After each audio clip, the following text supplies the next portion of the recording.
Frederick Hobsbawm, Bandidos. Editorial Ariel. Traducción de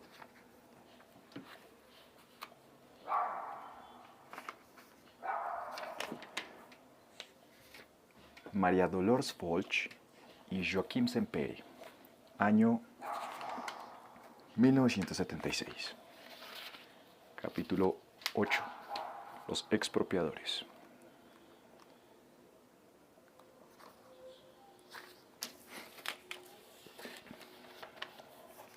Por último, debemos examinar lo que podría llamarse entre comillas cuasi bandidismo, es decir, a los revolucionarios que no pertenecen directamente al mundo originario de Robin de los Bosques, pero que de una manera o de otra adoptan sus métodos y quizás incluso su mito.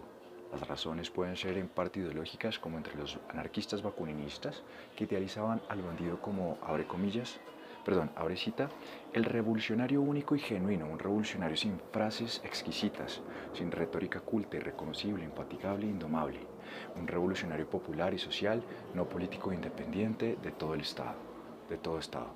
Bakunin, cierra cita.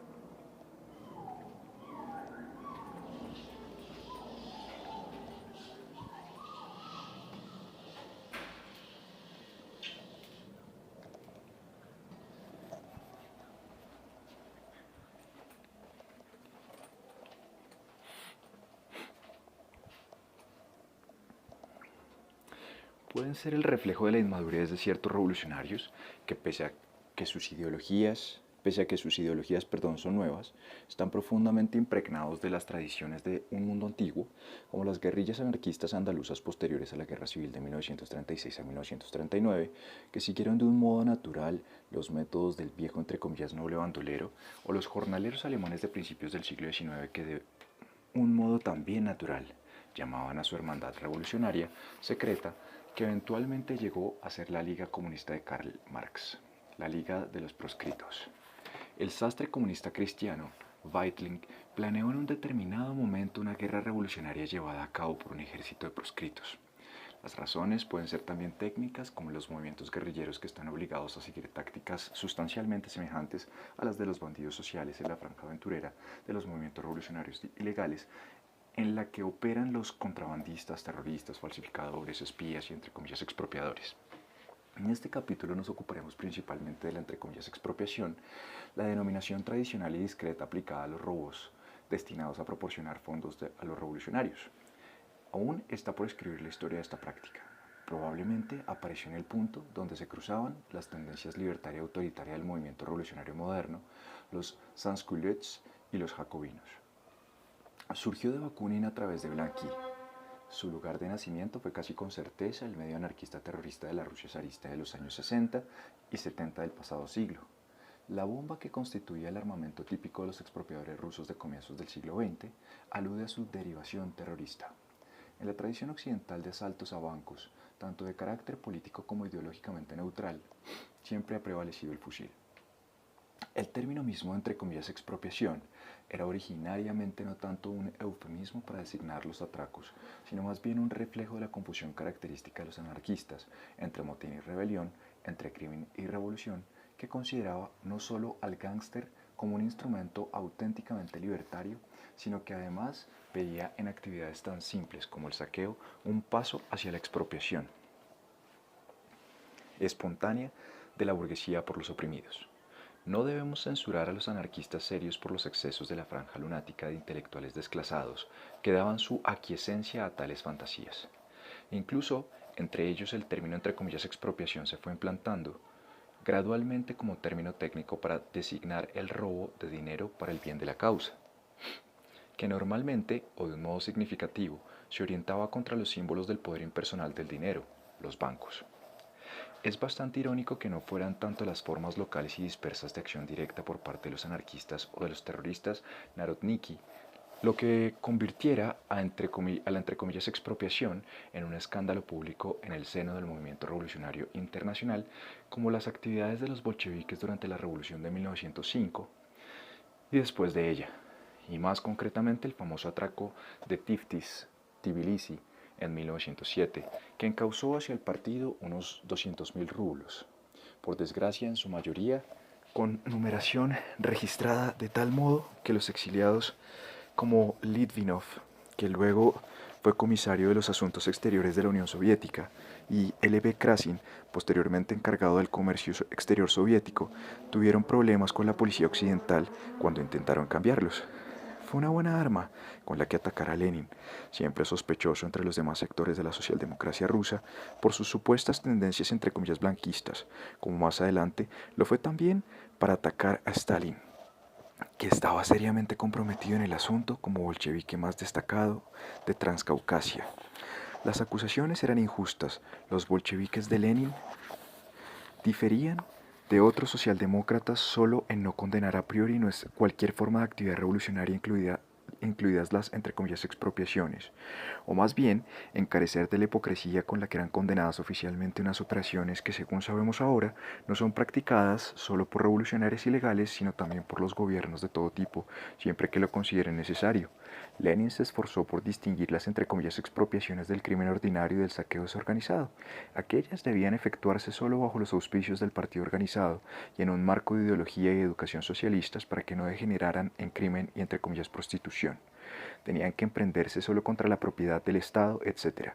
Stalin, aunque participara sin duda en estas actividades con su habitual falta de escrúpulos humanitarios, no estaba aplicando más que la política del partido.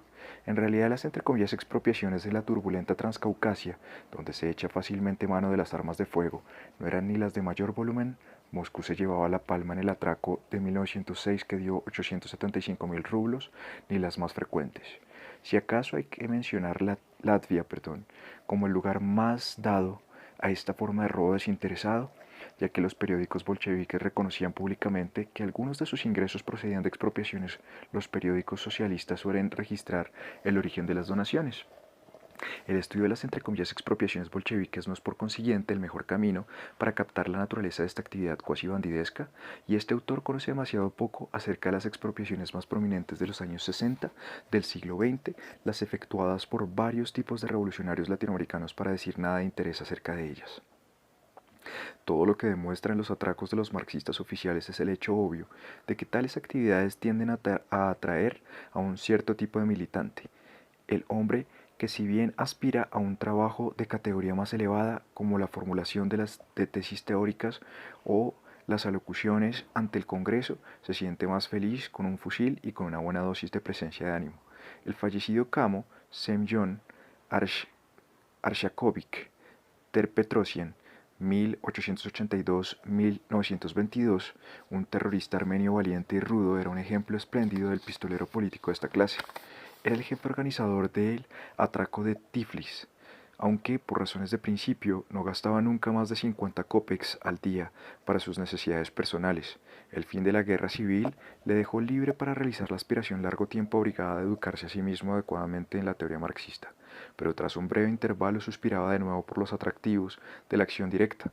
Probablemente tuvo suerte en morirse en un accidente de bicicleta tan temprano. Ni su edad ni la atmósfera de la Unión Soviética en los años subsiguientes hubieran congeniado con su estilo de viejo bolchevique.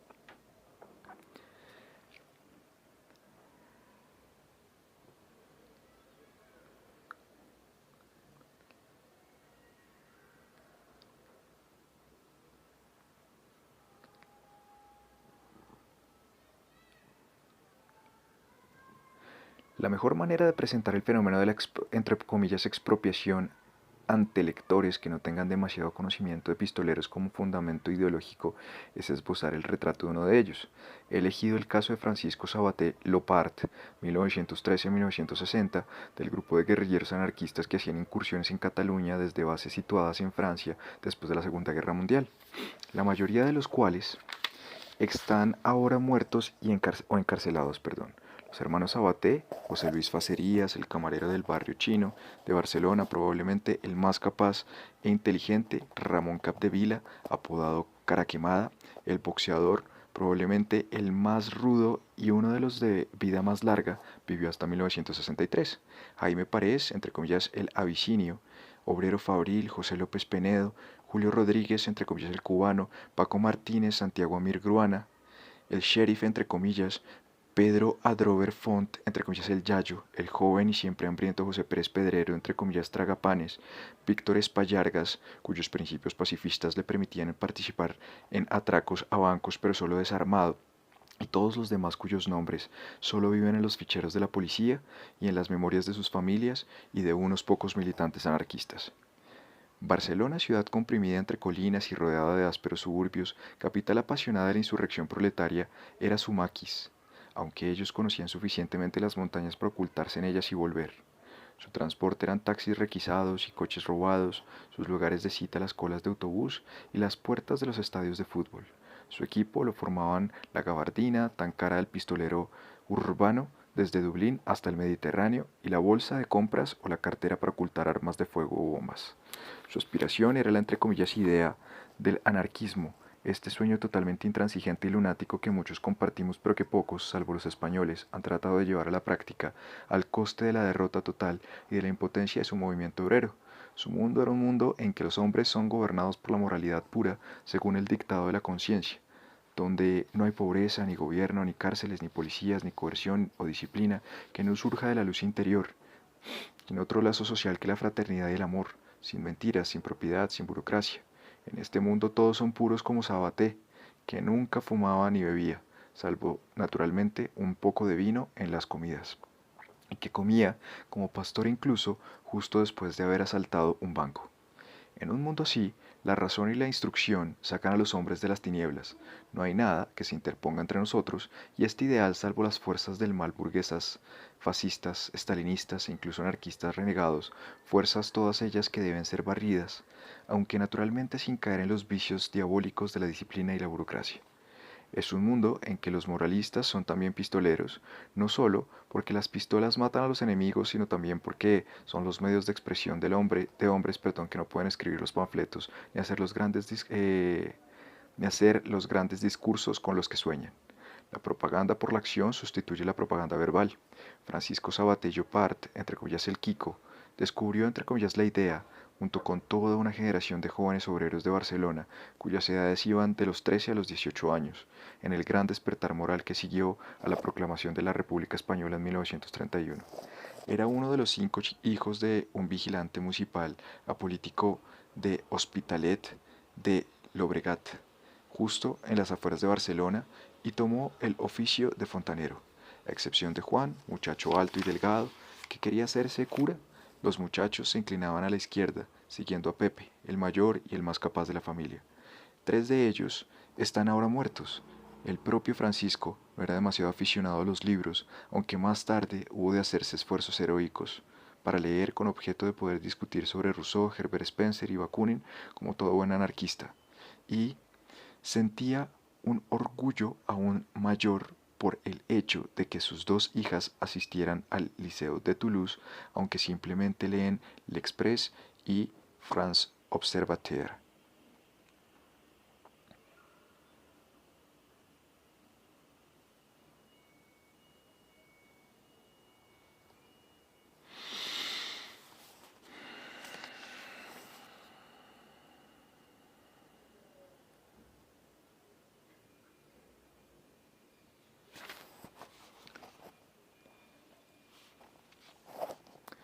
No era, no era semi-analfabeto, y la acusación oficial de que lo era provocó un fuerte enojo entre sus compañeros. Tenía 17 años cuando se afilió a la organización juvenil libertaria y comenzó a empaparse de la verdad maravillosa en los Ateneos libertarios, en los que los militantes jóvenes se reunían en busca de formación e inspiración, porque ser políticamente consciente en aquellos días en Barcelona significaba convertirse en anarquista con tanta seguridad como en Londres significaba afiliarse al Partido Laborista.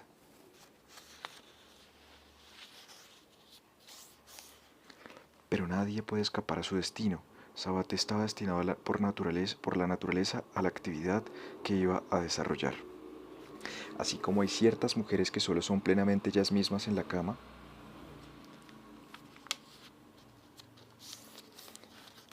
mmm, sí, cómo no, así hay también hombres que solo se realizan a sí mismos en la acción. Qué vida este man.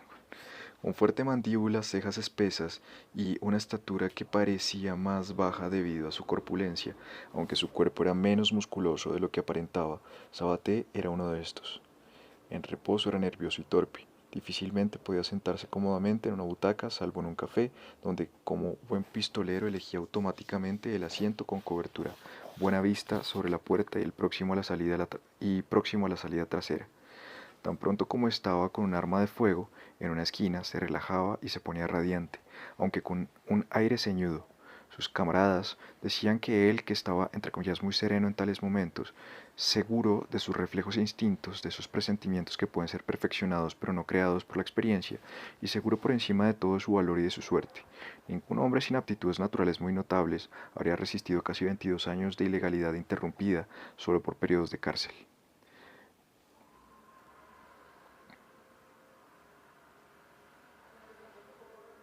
No, esto es raro.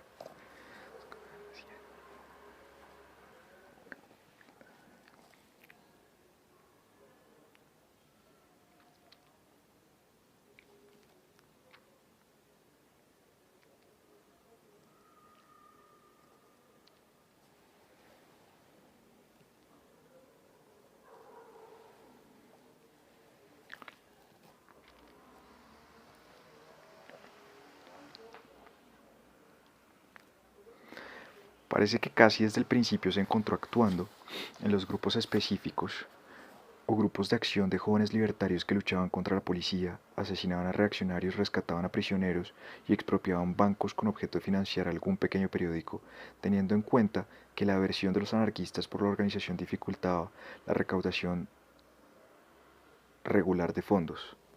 Sus actividades eran locales. En 1936, época en que se casó, mejor dicho en que de un modo bastante patente se unió sin casarse con una muchacha de servicio de Valencia, cuyo carácter tenía la misma simplicidad clásica que el suyo, era un simple miembro del Comité Revolucionario de Hospitalet.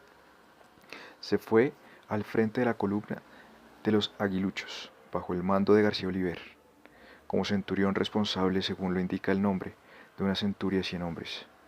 Como sus dones para el mando ortodoxo eran obviamente escasos, pronto fue destinado a un puesto de armero, que le iba muy bien por su familiaridad con armas de fuego y explosivos. Tenía una inclinación natural hacia la mecánica, así como hacia el combate. Era este tipo de hombre que se construye una bicicleta de motor con desechos de hierro viejo.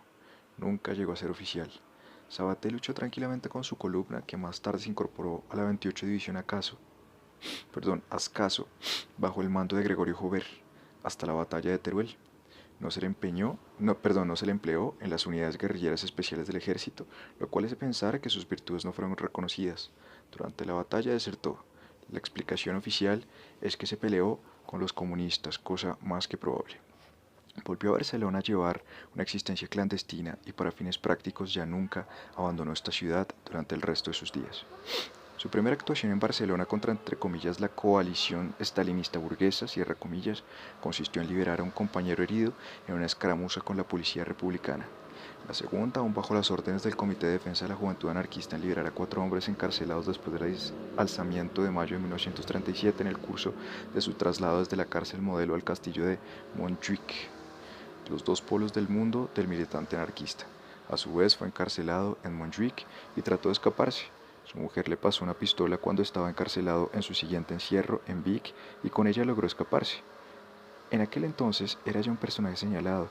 Sus camaradas, por esta razón, hallaron una cobertura para él mandándole al frente con otra unidad anarquista, la 26 División Durruti, con la que permaneció hasta el final.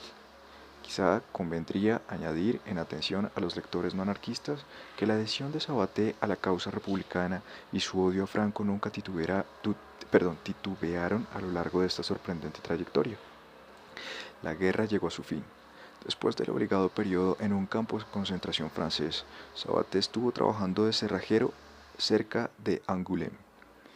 Su hermano Pepe, que era oficial, había sido detenido y encarcelado en Valencia. El joven Manolo no tenía apenas 12 años de edad. Allí le sorprendió la ocupación alemana que le obligó a pasar a la clandestinidad. Pero a diferencia de muchos otros refugiados españoles, sus actividades en la resistencia fueron marginales. España y solo España era su pasión. Hacia 1942 estaba de vuelta en la frontera de los Pirineos, enfermo pero ansioso ya por iniciar sus correrías. Desde aquel momento empezó a actuar por su cuenta explorando la frontera. Al comienzo recorría las granjas de la montaña como mecánico ambulante y como remendón. Durante una temporada estuvo con un grupo de contrabandistas. Más adelante estableció dos bases por su cuenta, instalándose como pequeño campesino en una de ellas, el Mas Cazenove Loubet, cerca de Custouches, desde donde se divisaba España. La frontera entre La Preste y Seré había de convertirse de entonces en adelante en, entre comillas, su zona de acción. Allí conocía los caminos y las gentes y tenía sus bases y reservas. Esta circunstancia quizás le condenó porque definía la zona dentro de la cual la policía podía esperar encontrarle en un radio de pocos kilómetros. Esto por otra parte era inevitable. Las organizaciones eficientes pueden mandar correos o grupos guerrilleros por cualquier punto entre Irún y Port Bou. En cambio, un cúmulo de pequeñas empresas artesanales como los grupos clandestinos anarquistas se componía de hombres arraigados en la realidad local que se sienten perdidos fuera de la pequeña zona que tiene explorada palmo a palmo. Sabaté conocía su zona de las montañas, conocía también las carreteras que llevaban desde allí a Barcelona. Sobre todo conocía Barcelona. Este era su, entre comillas, feudo. Allí y en ninguna otra parte de España iba a operar. No parece haber hecho ninguna incursión antes de la primavera de 1945, aunque hizo de guía y quizás de enlace. En mayo del mismo año empezó a cobrar celebridad por el rescate de un compañero de manos de la policía en plena Barcelona, y a continuación se produjeron los acontecimientos que le convirtieron en un héroe. Una de sus partidas guerrilleras había llamado la atención de la Guardia Civil de Banyoles, su punto de dispersión después de la travesía de las montañas.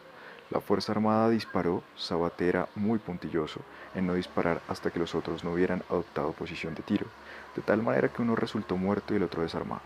Sabaté consiguió burlar la armada porque el simple método de ir andando hasta Barcelona en etapas breves, perdón, Sabaté consiguió burlar la alarma, por el simple método de ir andando hasta Barcelona en etapas breves. Cuando llegó, la policía estaba alertada, se dirigió directamente hacia una emboscada en el lugar habitual de encuentro con los compañeros, una granja de la calle de Santa Teresa. El presentimiento de Sabaté por las emboscadas era extraordinario. Los cuatro trabajadores que se acercaban hacia él lentamente mientras charlaban eran policías. Se dio cuenta enseguida. Entonces siguió caminando lenta y despreocupadamente hacia ellos. A unos 30 pies de distancia tomó su metralleta y apuntó. La guerra entre la policía y los terroristas es un asunto tanto de nervios como de armas. En el que se asusta más pierde la iniciativa. La clave de la excepcional carrera de Sabaté después de 1945 reside en la superioridad moral que conquistó sobre la policía gracias al procedimiento consciente de avanzar, siempre que era posible, a su encuentro. Los cuatro hombres vestidos con ropas de trabajadores quedaron perplejos, trataron de cubrirse y abrieron un fuego irregular mientras él escapaba. Ni siquiera disparó. Debido a su relativa inexperiencia, se dirigió entonces a su casa a preparar un encuentro con su hermano Pepe, que acababa de salir de la prisión de Valencia. La casa estaba ya vigilada, pero Sabaté solo entró en ella por un momento para dejar una nota y se marchó inmediatamente, por la parte trasera para irse al bosque a pasar la noche. Esto parece que tomó a la policía por sorpresa. Cuando volvió a la mañana siguiente, olió la emboscada, pero ya era demasiado tarde. Su ruta estaba ya cerrada por un par de vehículos que eran obviamente camionetas de la policía. Siguió andando como si nada ocurriera y pasó por su lado. Lo que él no sabía es que una de las camionetas contenía a dos anarquistas presos que tenían que identificarle. Pero no lo hicieron, y así Sabaté pudo seguir andando por puro azar hacia un lugar seguro. El héroe necesita valor para desempeñar su papel y él había demostrado poseerlo. Necesita aptitud para la estratagema y perspicacia. Necesita suerte o dicho en términos míticos, invulnerabilidad. No hay nada de que el hombre que olfateó las emboscadas y se zafó de ellas había probado tener todas estas características.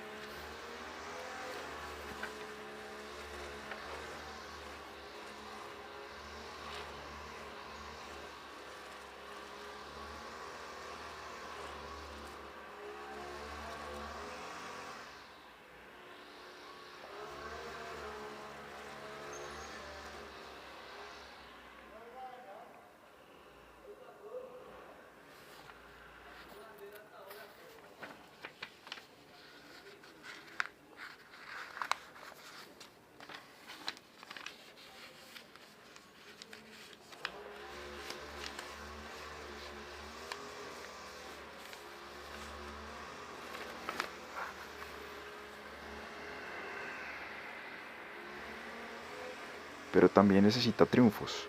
Todavía no había probado tenerlos, salvo en la muerte de algunos policías, y nunca iba a poder probarlo según criterios racionales. Pero según los criterios de la gente pobre, oprimida e ignorante, cuyos horizontes están limitados por su barrio,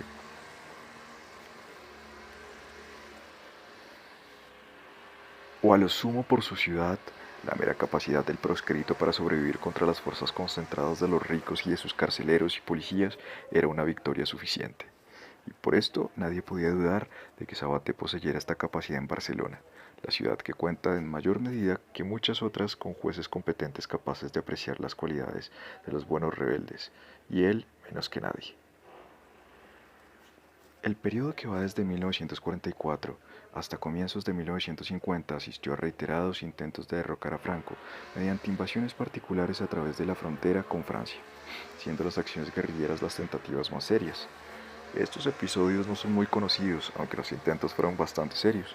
Fuentes comunistas oficiales enumeran un total de 5.371 acciones de guerrillas en el periodo comprendido entre 1944 y 1949, con una punta de 1.317 en 1947, y fuentes franquistas estiman en unas 400 las bajas guerrilleras en el grupo más importante de maquis.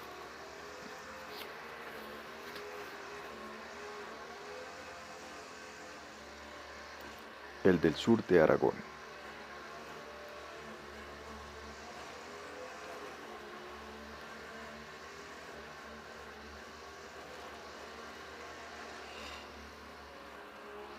Aunque las guerrillas superaban en práctica todas las zonas montañosas, especialmente en el norte y en el sur de Aragón, las guerrillas catalanas, que eran casi enteramente anarquistas, a diferencia de las otras, no tenían ninguna significación militar. Estaban organizadas demasiado pobremente y eran demasiado indisciplinadas, y sus objetivos eran los de sus dirigentes, hombres de horizontes muy estrechos y localistas. Sabaté actuaba en aquel entonces entre estos grupos anarquistas. Las consideraciones de alta política, estrategia y táctica apenas preocupaban a los hombres de su clase. Para ellos tales cosas eran siempre cosas irreales e indefinidas, salvo en lo que tenían de vivido como símbolo de la inmoralidad. Su mundo era un mundo abstracto en el que a un lado estaban unos hombres libres con armas, y al otro los policías y las cárceles tipificando unos y otros la condición humana. Entre ellos se agazapaba la masa de obreros indecisos que algún día, quizás mañana, iban a alzarse con un poder majestuoso, inspirados por el ejemplo de moralidad y de heroísmo. Sabaté y también sus amigos hallaron racionalizaciones políticas de sus hazañas. Puso bombas en algunos consulados latinoamericanos como protesta por una votación en la ONU.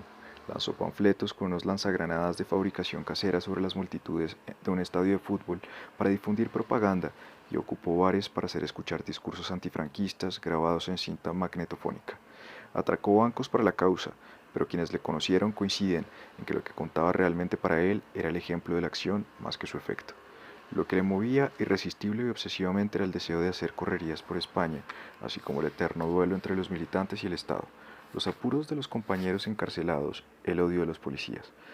Cualquiera que se lo mire desde fuera podría preguntarse por qué ninguno de los grupos hizo jamás ningún intento serio de asesinar a Franco, ni siquiera al capitán general de Cataluña, sino únicamente al señor Quintela, de la policía de Barcelona. Pero Quintela era el jefe de la brigada social. Según se decía, había torturado a compañeros con sus propias manos. Esta es muy característico y no lo menos importante de la desorganización anarquista, que cuando Sabaté planeó asesinarle encontró otro grupo de activistas que seguían ya independientemente el mismo camino. A partir de 1945 se multiplicaron sus hazañas y manifestaciones heroicas. El registro oficial, que no es totalmente de fiar, atribuye a Sabaté 5 ataques en 1947, uno de 1948 y no menos de 15 en 1949, el año del auge y del hundimiento de las guerrillas de Barcelona. Aquel mes de enero los Sabaté asumieron la tarea de recoger dinero para la defensa de algunos prisioneros. Un tal Ballester había sacado de la cárcel una lista de estos dentro de un uniforme de policía. En febrero, Pepe Sabaté mató a un policía que estaba al acecho de los hermanos en su cita a la puerta del cine Condal, cerca del Paralelo. Poco después de esto, en la Torraza, un suburbio de inmigrantes procedentes del sur de España, la policía sorprendió mientras dormían a Pepe y a José López, quienes libraron en ropa interior una batalla de disparos entre la puerta delantera y el comedor de la casa. López resultó muerto, Pepe gravemente herido, escapó casi desnudo, atravesó a nada el río Llobregat, atracó a un viandante para robarle la ropa y caminó 5 millas hasta un refugio seguro donde su hermano se reunió con él. Le llevó un médico y preparó su traslado a Francia. En marzo Sabaté y el grupo de jóvenes aragoneses, entre comillas los maños, se concertaron para matar a Quintela, pero mataron únicamente a un par de falangistas de poca importancia por equivocación. Alguien había hecho público un plan general para atacar los cuarteles generales de la policía que había alarmado a esta, pero al mismo tiempo la había puesto sobre aviso. En mayo Sabaté y Facerías unieron sus fuerzas para poner bombas en los consulados brasileño, peruano y boliviano, y después de haber sido dada la alarma, Sabaté desmontó tranquilamente una de ellas con objeto de cambiar el mecanismo de relojería por otro que provocara la explosión inmediata. Puso otras bombas con la simple ayuda de una caña de pescar. Hacia el otoño, sin embargo, la policía tenía la situación bajo su control. En octubre Pepe cayó en una emboscada, justo después de haber escapado de otra por encima del cadáver de un policía. Aquel mes fue el final del núcleo de los luchadores. En diciembre fue eliminado un tercero de los hermanos Sabaté. El joven Manolo no había sido nunca un hombre de, entre comillas, la idea. Su ambición era ser tesorero y se había marchado de casa en su adolescencia para seguir las novilladas en Andalucía. Pero la aventura representada por sus hermanos era también tentadora.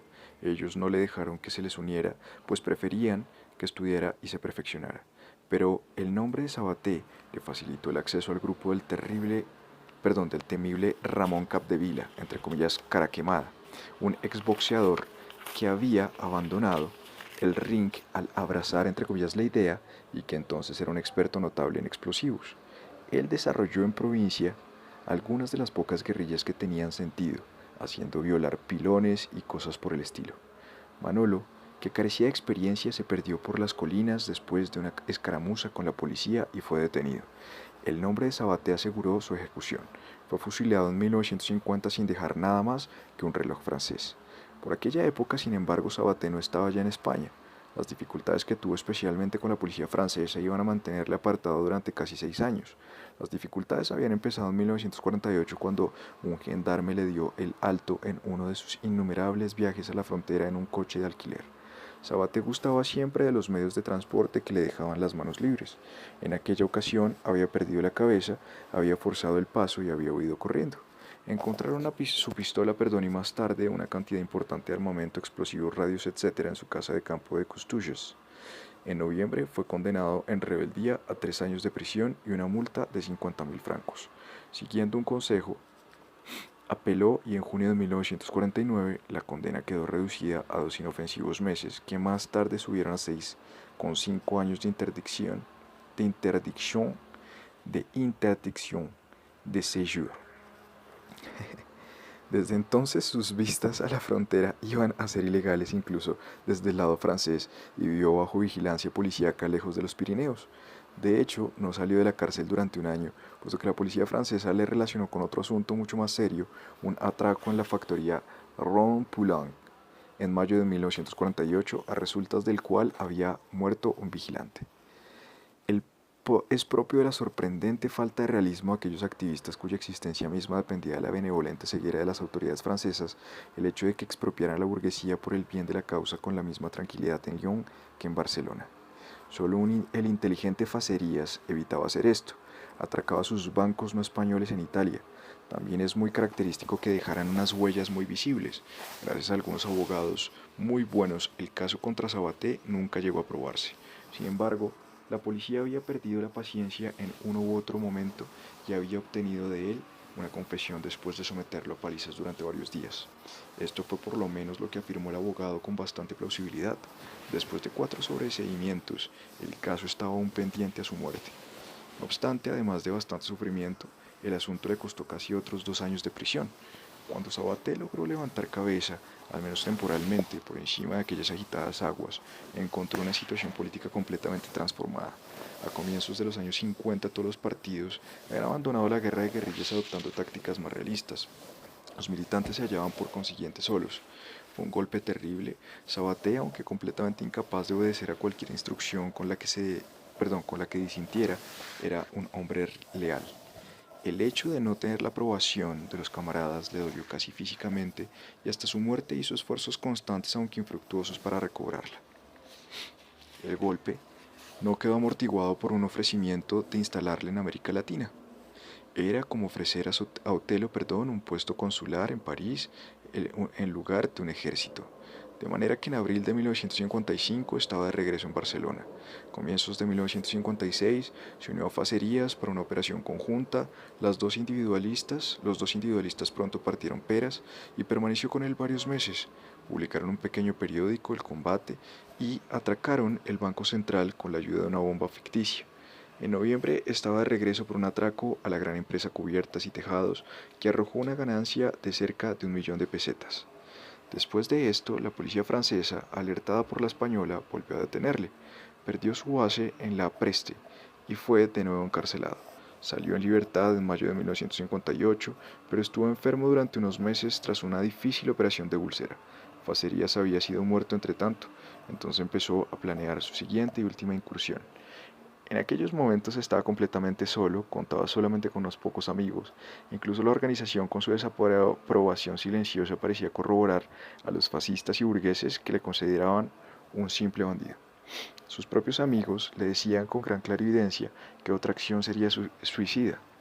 Estaba ya muy entrado en años. Todo lo que le quedaba era su reputación de héroe y una convicción apasionada que daba a este hombre, por otra parte, no demasiado coherente, una notable capacidad de persuasión. Estuvo en reuniones de los emigrados en Francia desafiando las normas de la policía con su figura fornida, acompañada de una abultada cartera, y evitando estacionarse en las esquinas. Él no era ningún bandido. La causa no podía ser dejada sin valedores en España. Quién sabe, quizás iba a ser el Fidel Castro de su país. ¿Es que no podía comprenderlo? Reunió una pequeña suma de dinero y habló con una buena cantidad de hombres, la mayoría inexpertos, para que tomaran las armas. Se marchó con el primer grupo, del que formaban parte Antonio Miracle, un empleado de banca que había estado hacía relativamente poco tiempo en la clandestinidad, dos jóvenes que tenían apenas 20 años, Rogelio Madrigal Torres y Martín Ruiz, y un hombre casado de unos 30 años, del que no se tiene otra información, un tal Conesa. Todos venían de Lyon y Clermont-Ferrand. Los restantes nunca efectuaron el viaje. Vio de nuevo a su familia a finales de 1959, pero no les habló de sus planes, y luego se marchó hacia lo que todos, salvo quizás él mismo, sabían que era su muerte. Cabe decir, por lo menos, que murió tal como lo habría deseado. El grupo fue localizado por la policía a pocas millas de la frontera, indudablemente por un soplo. Se dispersaron. 2 días más tarde estaban rodeados en una casa de campo solitaria, donde estuvieron sitiados durante 12 horas. Cuando se ocultó la luna, Sabaté hizo dispersar al grupo con una granada de mano y se deslizó silenciosamente hacia afuera después de matar a su último policía. Pero estaba herido. Todos sus compañeros habían resultado muertos. 2 días más tarde, el 6 de enero, saltó el tren de Gerona a Barcelona en la pequeña estación de Fornells y ordenó al maquinista que avanzara sin parar. Esto era imposible porque en Massans todos los trenes toman la tracción eléctrica. En aquellos momentos la herida del pie se le había infectado. Cojeaba y tenía una fiebre muy alta. Aguantó a base de inyecciones de morfina que llevaba en su botiquín. Las otras 2 heridas, un roce detrás de la oreja y una herida de bala en la espalda causada por un proyectil que había entrado y salido, eran menos serias. Se comió el desayuno del personal de la locomotora. En Massanet se deslizó hacia el furgón de correos, trepó a la nueva locomotora eléctrica y se abrió camino hacia la cabina del maquinista. Amenazó al nuevo personal de la máquina. Estos también le dijeron que era imposible, sin correr el riesgo de un accidente, ir sin parar hasta Barcelona sin ajustarse al horario. En aquel momento me da la impresión de que comprendió que iba a morir. poco antes de la pequeña ciudad de Saint-Celony, les mandó reducir la marcha y saltó fuera del tren. La policía había sido alertada a lo largo de toda la línea. Pidió vino a un carretero porque su fiebre le daba mucha sed y lo bebió a grandes tragos. Luego pidió a una anciana que le indicara dónde hallar a un médico. Ella le dirigió hacia el otro extremo de la ciudad. Parece que confundió la casa del ayudante del médico, el consultorio estaba vacío y llamó a casa de un tal Francisco Berenguer, que desconfió enseguida de aquel personaje ojeroso y sucio, en uniforme de fogonero, armado con una pistola y una metralleta, y se negó a ayudarle. Se pelearon. Dos policías aparecieron a ambos extremos de las calles en cuya esquina luchaban los dos hombres. Sabaté sujetó la mano de Berenguer para alcanzar su pistola, pues ya no podía alcanzar la metralleta, e hirió a un último policía antes de caer en la esquina de las calles de San José y Santa Tecla. Entre comillas, si no hubiera estado herido, cierra comillas, dice en Saint-Celony, abre comillas, no le hubiera matado porque la policía estaba asustada, cierra comillas. Pero el mejor epitafio es el que uno de sus amigos, un albañil de Perpiñán, dijo ante la Venus de Mayol, que adorna el centro de esta refinada ciudad. Entre comillas, cuando éramos jóvenes y se fundó la República, éramos caballerescos pero espirituales. Nos hemos hecho viejos pero no Sabaté. Él era un guerrillero por instinto. Sí, fue uno de esos Quijotes que a veces salen en España, cierra comillas. Esto fue dicho, y quizás con razón, sin ironía. Pero mejor que todo epitafio formal, recibió el espaldarazo final del bandido heroico del campeón de los oprimidos, que es la negativa a creer en su muerte. Entre comillas dicen, dijo un taxista unos meses después de su muerte, abre comillas, que fueron a buscar a su padre y a su hermana para que reconocieran su cadáver y que después de mirarlo dijeron, abre comillas, no es él, es otra persona, cierra comillas, castellanas y luego cierra comillas inglesas, o sea, bajas y altas. La hermana y el padre se equivocaban de hecho, pero acertaban de derecho porque era el tipo de hombre que merecía la leyenda. Medida con criterios racionales y realistas, su carrera fue el despilfarro de una vida. Nunca llevó nada a término y los ingresos de sus atracos incluso eran absorbidos cada vez más por los costos crecientes de la clandestinidad semiprivada, documentos falsos, armas, sobornos, etc., de tal manera que quedaba poco para la propaganda. No parece que nunca consiguiera nada excepto la sentencia de muerte para todos aquellos de los que se sabe que estuvieron asociados con él. La justificación teórica de los movimientos insurreccionales, a saber que la simple voluntad de haber una revolución puede catalizar las condiciones objetivas para esta revolución, no podía aplicársele, puesto que lo que él y sus compañeros hacían no podía razonablemente haber dado lugar a un movimiento más amplio. Su propio argumento, más simple y homérico, según el cual, puesto que los hombres son buenos y puros por naturaleza, la simple contemplación de la entrega y del valor repetida con la suficiente frecuencia ha de hacerles salir de su letargo, tenía también unas pocas probabilidades de imponerse. Solo podía producir la leyenda. Por su pureza y simplicidad, Sabaté era apto para convertirse en leyenda. Vivió y murió pobre. Hasta el fin, la esposa del célebre asaltador de bancos trabajó como sirvienta. Atracaba bancos no solo por el dinero, sino también para poner de manifiesto su valentía como el torero lidia a los toros.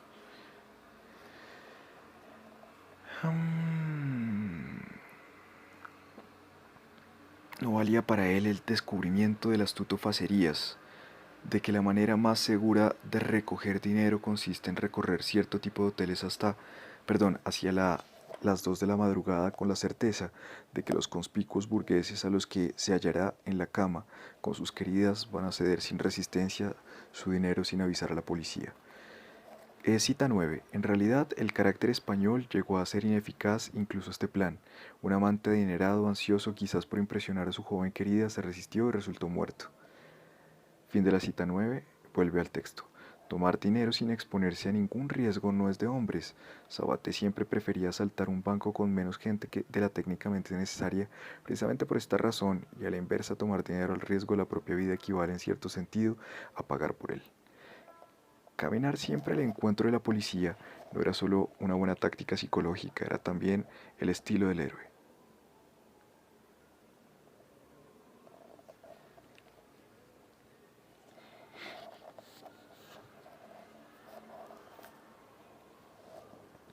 Podía haber forzado, sin ninguna duda, a los maquinistas de su tren a avanzar sin detenerse, aunque no le hubiera reportado demasiadas ventajas, pero desde el punto de vista moral no podía arriesgar vidas de hombres que no luchaban contra él. Para convertirse en una leyenda colectiva, un hombre ha de quedar caracterizado con trazos simples. Para ser un héroe trágico, todos los detalles que rodean su figura han de ser repodados para que esta quede destacada en el horizonte conservando solo la quintesencia de su papel, como Don Quijote ante sus molinos de viento y los pistoleros del oeste mítico, solitarios en la luminosidad de las calles desiertas. Al mediodía, así es como aparecía Francisco Sabaté Llopart, el entre comillas Quico. Es justo que así se ha recordado en compañía de otros héroes. Fin del capítulo 8. Capítulo 9. El bandido como símbolo. Hasta ahora hemos examinado la realidad de los bandidos sociales y su leyenda o mito principalmente como fuente de información acerca de esta realidad o acerca de los roles sociales que supone que desempeñan los bandidos y que consiguientemente desempeñan de hecho, los valores que se supone que representan su relación ideal y por consiguiente también a menudo real con la gente. Ahora bien, estas leyendas actúan no solo sobre quienes están familiarizados con un bandido en concreto o con el bandidismo en general, sino que lo hacen de un modo más amplio y general. El bandido no es solo un hombre, es también un símbolo. Al llegar al término de este estudio del bandolerismo, debemos examinar también por consiguiente estos aspectos más remotos de la cuestión. Son dignos de atención por lo menos en dos sentidos. La leyenda del bandido entre los campesinos mismos es peculiar, ya que el enorme prestigio personal de los bandidos célebres no impide que su fama sea bastante efímera. En este aspecto, como en tantos otros, Robin de los Bosques, si bien en muchos sentidos es la quintesencia de la leyenda del bandido, es a su vez bastante atípico. Nunca se ha logrado identificar de una manera inequívoca al Robin de los Bosques real, mientras que todos los otros héroes bandidos que he podido examinar, aunque mitologizados, pueden ser referidos a algún individuo identificable de alguna localidad identificable. Si Robin de los Bosques existió, estuvo en su apogeo antes del siglo XIV, época de la que conservamos los primeros documentos escritos sobre su ciclo. Su leyenda ha sido popular, por tanto, durante un mínimo de 600 años. Todos los demás héroes bandidos mencionados en este libro, a excepción de los protagonistas de las novelas populares chinas, son mucho más recientes. Sten Karasan, el jefe insurgente de los rusos pobres, se remonta a la década de 1670, pero la mayoría de estas figuras, cuyas leyendas estaban vivas en el siglo XIX, época en que sus baladas fueron registradas de un modo sistemático, solo se remontan al siglo VIII, que se presenta así como la edad de oro de los héroes bandidos.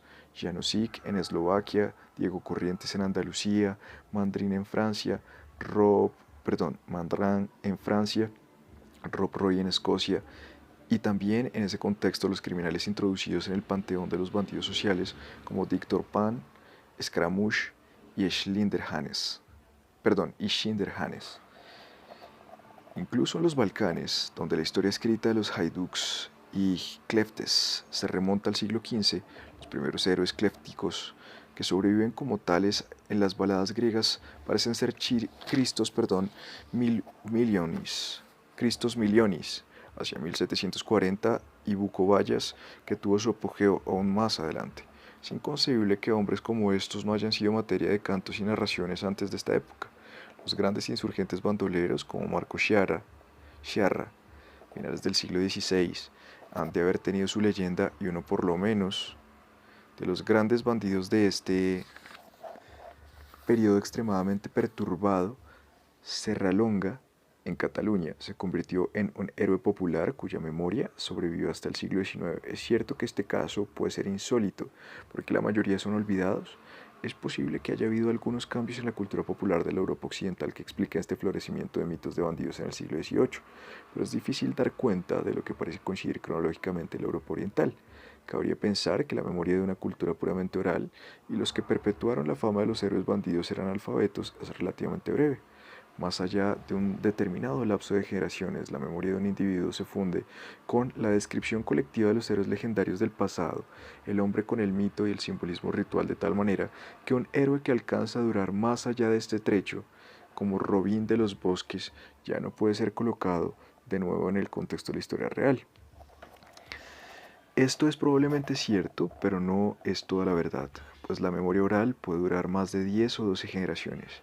Carlo Levi señala que los campesinos de Basilicata en los años 30 de este siglo recordaban dos episodios de historia, de un modo vivaz pero vago, como si fueran entre comillas propios. La época de los bandidos 70 años antes y la de los grandes emperadores Hohenstaufen 7 siglos antes. La triste verdad es probablemente que los héroes de los tiempos remotos sobreviven porque no son solo héroes de los campesinos. Los grandes emperadores tenían sus escribientes, cronistas y poetas, dejaron enormes monumentos de piedra, representan no los habitantes de algún rincón perdido de las tierras altas, que resulta ser parecido a tantos otros rincones perdidos, sino estados, imperios y pueblos enteros. De este modo, Skanderbeg y Marko Kraljevic sobreviven desde la Edad Media en las épicas albanesa y serbia. Pero Mijat el vaquero y Juhas Andras el pastor, contra quien abre cita, nada pueden las armas de fuego. Las balas que los panduros tiran contra él las detiene con su mano desnuda. Cierra cita. Desaparecen con el tiempo. El gran bandido es más fuerte, más famoso que el campesino corriente, y su nombre vive más tiempo que el de este. Pero no es menos mortal, solo es inmortal porque habrá siempre otro Mijat o Andrés que tome el fusil en las colinas o en las anchas llanuras. La segunda característica es más familiar. Los bandidos pertenecen al campesinado. Si se acepta la argumentación de este libro, no pueden ser comprendidos si no es en el contexto del tipo de sociedad campesina que, como es fácil de adivinar, resulta tan remota para la mayoría de los lectores como el antiguo Egipto, y que está seguramente tan condenada por la historia como la Edad de Piedra. Sin embargo, lo curioso y sorprendente del mito del bandido es que su atractivo ha ido siempre mucho más allá de su medio originario. Los historiadores de la literatura alemana han inventado una categoría literaria especial, la Räuberromantik, entre comillas romanticismo de los bandidos, que ha producido una extensa oferta de Raube Romane, Raube Romane, entre comillas novelas de bandidos, que no son en modo alguno solo alemanes y que no han sido concebidas en ningún caso para que sean leídas por campesinos o por bandidos. El héroe bandido puramente ficticio, como un Rinaldo Rinaldini o un Joaquín Murieta, es su subproducto característico. Pero aún es más notable el hecho de que el héroe bandido sobrevive incluso a la moderna revolución industrial de la cultura para aparecer en los medios de comunicación de masas de la vida urbana de finales del siglo XX, ya sea en su forma originaria en series televisivas sobre Robin de los Bosques y sus alegres compañeros, ya en una versión más moderna bajo la forma del héroe del oeste y del mundo de los gángsters. Es natural que la cultura oficial de los países en que el bandolerismo social es endémico refleje su importancia. Cervantes hizo salir a los famosos bandidos españoles de finales del siglo XVI en sus obras con la misma naturalidad con que Walter Scott escribió acerca de Rob Roy. Los escritores húngaros, rumanos, checoslovacos y turcos dedican novelas a héroes bandidos reales o imaginarios, mientras que a la inversa un novelista mexicano modernizante con ansia de desacreditar el mito intenta rebajar al héroe a las dimensiones de un criminal corriente en Los bandidos del Río Frío. En estos países, tanto los bandoleros como los mitos en torno a ellos son realidades importantes de la vida que no se pueden ignorar. 2. Estoy pensando en, cita al pie 2, perdón, estoy pensando en la novela de Sigismund Morix sobre Sandor Rocha, la Panait Istrati, Les Haiduks, la de Yashar Kemal Mehmet, Mi ave de presa, y sobre todo la impresionante novela de Rauve Nicola Nicola Schuha, del checo Ivan Olbracht. En estos países, tanto los bandoleros como los mitos en torno a ellos son realidades importantes de la vida que no se pueden ignorar. El mito del bandido es también comprensible en países altamente industrializados que aún poseen algunos espacios vacíos, como el entre comillas oeste, que les recuerdan un pasado heroico, a veces imaginario, que proporcionan un punto de referencia concreto para la nostalgia, un símbolo de virtudes remotas y perdidas, un territorio indio espiritual al que quepa imaginar, igual que Huckleberry Finn, que uno va a, entre comillas, escaparse cuando las compulsiones de la civilización llegan a ser insoportables. Allí aún cabalga el bandido y batidor de bosques Ned Kelly, como en los cuadros del australiano Sidney Nolan, una figura fantasmagórica, amenazante y frágil en su armadura de fabricación casera, cruzando una y otra vez las regiones soleadas del interior de Australia en espera de la muerte. No obstante, en la imagen cultural del bandido, tanto en la literatura como en la popular, se encierra más que la simple documentación acerca de la vida en las sociedades atrasadas y la búsqueda ansiosa de la inocencia perdida y de la aventura de las sociedades avanzadas. Hay además lo que queda después de haber quitado el marco local y social del bandidismo, una emoción y una actitud permanentes. Hay libertad, el heroísmo y el sueño de justicia.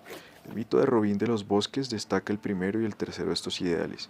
Lo que sobrevive de los bosques medievales y aparece en la pantalla de televisión es la camaradería de unos hombres libres e iguales, la invulnerabilidad ante la autoridad y la protección de los débiles, de los oprimidos y de los engañados. La versión clásica del mito del bandido en la cultura superior insiste en los mismos elementos. Los bandidos de Sheila cantan la vida libre en los bosques, mientras que su jefe, el noble Karl Moore, que entrega para salvar a un pobre hombre con la recompensa de su captura. El film del oeste y el de Gangsters destacan el segundo elemento heroico, incluso contra el obstáculo de la moralidad convencional que confina el heroísmo al pistolero bueno, o por lo menos al moralmente ambiguo. Sin embargo, esto no puede negarse, el bandido es valiente tanto cuando actúa como cuando es víctima. Muere desafiante y bien en innumerables muchachos de los barrios bajos y suburbios que no poseen nada más que el don común pero sumamente apreciable de la fuerza y del valor pueden identificarse con él. En una sociedad en la que los hombres viven subordinados como auxiliares de máquinas de metal o como partes móviles de una maquinaria humana, el bandido vive y muere de pie.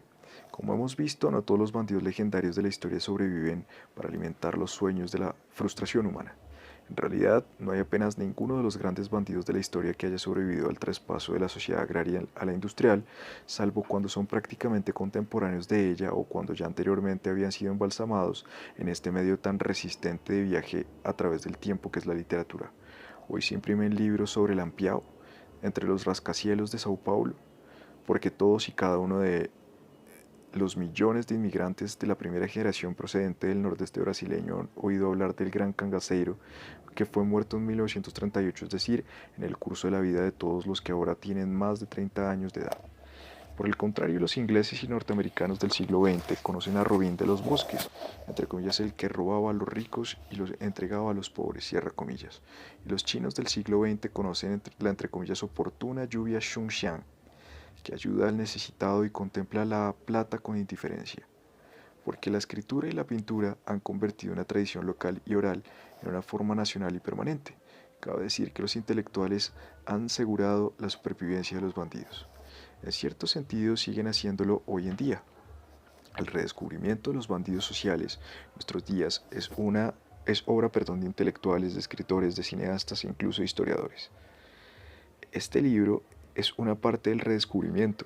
Ha tratado de explicar el fenómeno del bandidismo social, pero también de presentar héroes. Janosik, Sandor Rocha, Dobus, Toncho Batak, Diego Corrientes, Jean Cuyano, Musolino, Giuliano, Hugo Balas, Mijat el Vaquero, András el Pastor, Santanón, Serrallonga y García, una columna interminable de guerreros rápidos como venados, nobles como halcones y astutos como zorros. Salvo en escasas excepciones, nadie les conoció jamás a 30 millas de su lugar de nacimiento, pero fueron tan importantes para su pueblo como Nápoles o Bismarck.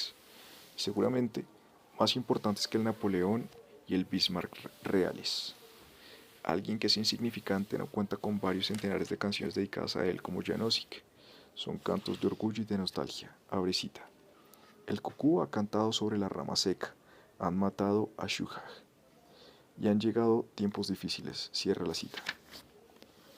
Los bandidos pertenecen a la historia recordada que es distinta de la historia oficial de los libros. Son parte de esta historia que no consiste tanto en un registro de acontecimientos y de los personajes que los protagonizaron, cuanto en los símbolos de los factores teóricamente determinables pero aún no determinados que configuran el mundo de los pobres, de los reyes justos y de los hombres que llevan la justicia al pueblo. Esta es la razón por la cual las leyendas de bandidos aún tienen la capacidad para emocionarnos. Dejemos la última palabra a Ivan Olbracht, que ha escrito sobre esto mejor que casi nadie más. Abre cita. El hombre tiene una aspiración insaciable hacia la justicia. En su alma se revela contra un orden social que la niega, y sea cual sea el mundo en el que vive, acusa de tal injusticia o bien en ese orden social o al universo material entero. El hombre posee un impulso extraño y pertinaz a recordar, a imaginar cosas y a transformarlas, y además lleva dentro de sí el deseo de tener lo que no puede tener, aunque solo sea bajo la forma de cuento de hadas. Esta es quizás la base de las sagas heroicas de todas las épocas, de todas las religiones, de todos los pueblos y de todas las clases sociales. Cierra cita. Incluido el pueblo inglés. Esta es la razón por la que Robin de los Bosques es nuestro héroe y sigue y seguirá siéndolo. Cierra el capítulo 9.